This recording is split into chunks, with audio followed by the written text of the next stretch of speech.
E vamos para mais um vídeo de Roda do Tempo. Hoje vamos falar sobre os Amigos das Trevas.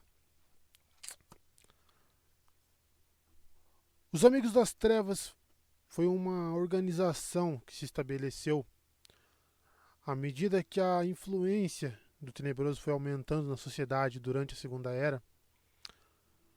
Muitas pessoas de grande importância e influência na sociedade, que eram respeitadas e tinham muita influência na opinião pública, começaram a degringolar e seguir aquelas ideias mais sinistras do lado da sombra e começaram a falar isso abertamente. E com isso, muita gente começou a seguir a sombra pelas palavras deles.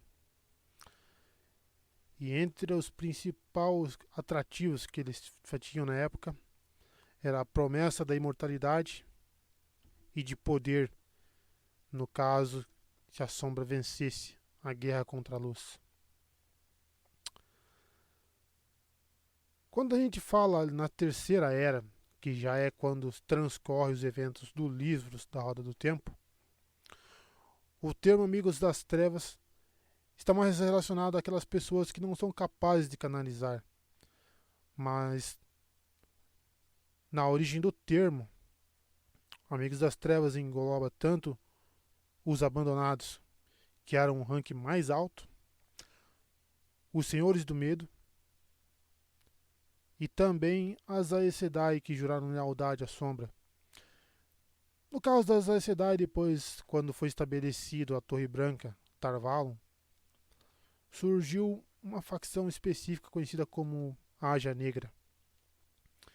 E as Aes Sedai, que pertencem à Ágia Negra, acabaram se tornando mais uma facção dentro da organização dos Amigos das Trevas. Em questão de liderança, os abandonados são os líderes supremos dessa organização. Qualquer um dos 13 abandonados pode comandar os grupos que existem dos Amigos das Trevas. Aqui agora a gente vem para a questão da organização deles. Os Amigos das Trevas não têm uma organização, como se diz assim, clara, específica, bem estabelecida, com corrente de comando e chefia ali organizada a conhecimento de todos. Cada cidade ali vai ter seu núcleo. Só que eles são bem estruturados em questão de hierarquia. E eles têm um sinal específico entre eles que eles se reconhecem. E daí, aqueles que possuem mais poder dentro da estrutura. No caso, tipo, ele pode ser o líder ou a líder, pode, mesmo que seja um mendigo, ou um nível mais baixo da sociedade ali. Se ele tiver uma posição mais alta na estrutura dos Amigos das Trevas, o outro Amigo das Trevas, se for inferior, e no caso, mesmo se for um rei, uma rainha, ou um político de grande influência, ou um militar, um guerreiro, ele vai ter que obedecer a esse Amigo das Trevas, mesmo que socialmente seja inferior, mas dentro da estrutura dos Amigos das Trevas ele acaba sendo superior. Isso faz com que o modo de atuação deles, que visa atuar mais escondido, mais na. Eles trabalham mais ocultos, no caso da Terceira Era, torna mais difícil identificar quem é realmente Amigo das Trevas e muito difícil de combater. E com isso eles conseguem se manter atuando em todos os locais praticamente.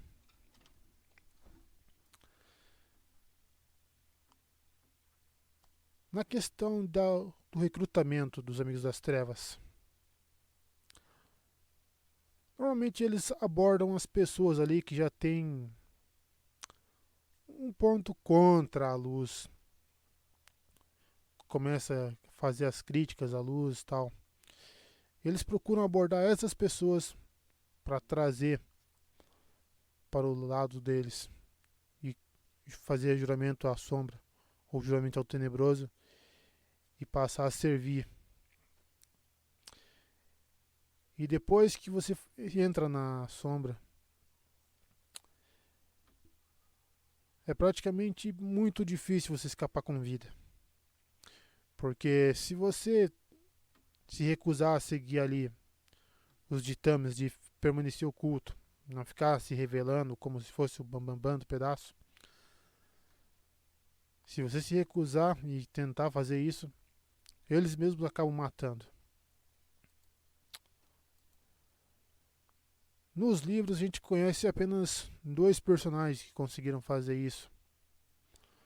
E como a gente ainda não chegou nesse ponto da leitura dos livros, eu não vou dar spoiler. Mas estamos aí.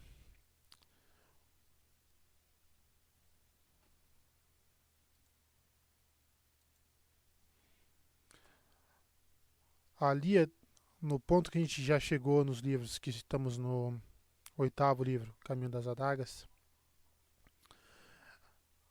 a gente já viu ali um conflito entre amigos das trevas, que estavam sob as ordens do Samael, e alguns que seguiam as ordens da Mugdin durante um conflito em Eboldar. E isso dá para ter uma noção ali de como que a estrutura deles é diversificada e apesar de ser, como se fosse assim, ter uma estrutura hierárquica, ao mesmo tempo acaba sendo um tanto confusa em alguns pontos, principalmente quando os abandonados retornam, que como todos os 13 ali podem dar ordens e comandar qualquer um dos amigos das trevas,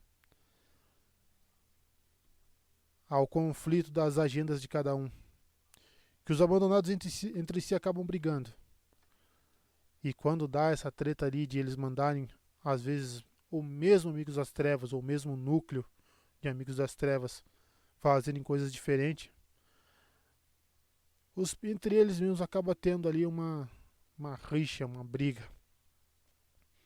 E aí sobrevive quem é mais forte.